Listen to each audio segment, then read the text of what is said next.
This is a CBS News Detroit update. Good morning, I'm Chris Ledeen. Here's a look at your top headlines on this Monday morning. Detroit police continue to investigate the hit-and-run crash that killed Officer Cameron Richardson. The 32-year-old father of two was driving home Sunday morning when he was struck by a van trying to make an illegal turn at the intersection of Hoover and Griner. Police have been in contact with the 28-year-old driver's family. We expect an update today on the status of the driver. The man charged with killing one person and injuring two others in Oxford will be back in court today. Police say Malik Webb shot each of the victims during unprovoked attacks on Christmas Eve. Webb is from Flint. Police say he was in the area attending a Christmas party and was passing through Oxford at the time of the attacks.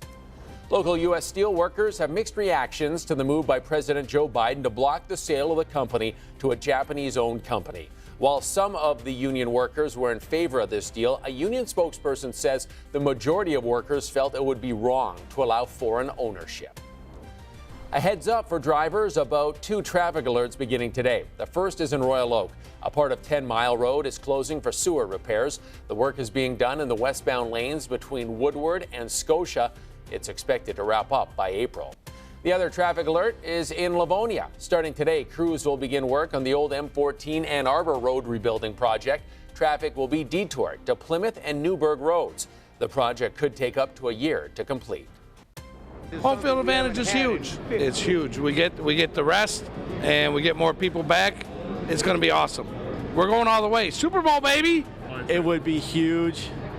Home field advantage, as Dan Campbell said, all roads go through Detroit. We're going number one. We're going Super Bowl. It is what it is. Jared Goff!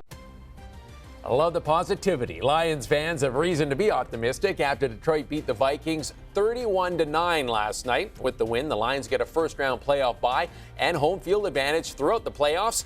This is the first time in team history the Lions have been the #1 seed in the playoffs. What a great game that was last night, Troy. Victory for the Lions. Yes, we are going to the Super Bowl. I've been saying that for a long time. We are tracking a little bit of snow today, Chris. We're going to see just a minimal amount, a trace to an inch for most of the region. The far northern sides of our area, Sanilac County, could see between 1 and 2 inches of snow as we see a little bit of lake effect off of Lake Huron today. The big story for us will be the temperatures, only warming to a high of 28 degrees today. And again, on and off through the day, we'll see a few of those snow showers eventually clearing out tomorrow. But we've heard about this big storm system all the way from St. Louis to New York, dumping a lot of snow, even ice, and some big trouble spots. But for us, just a few of those lake effect flurries through the day. A couple of those will add up to a little bit of snow between a trace to an inch before it's all over with. Tomorrow, we'll actually see some sun breaking out into the afternoon, but our temperatures don't warm very much in the coming days. So today, only the 20s through the afternoon today. Howell today at 24, 28 in Mount Clemens, 28 in Detroit, and we continue with this cold air. 23 will be the afternoon high on Wednesday, but notice Thursday, more sun breaking out. So for the middle of the week and the end of the week, we'll actually see some sun. 25, though, will be the high on Thursday, and then by Friday, 27, back to 30 for Saturday and for Sunday, with a few snow flurries sticking around into the weekend. But Chris, the big story, this cold air is sticking around with a little bit of snow for the afternoon today. Back to you.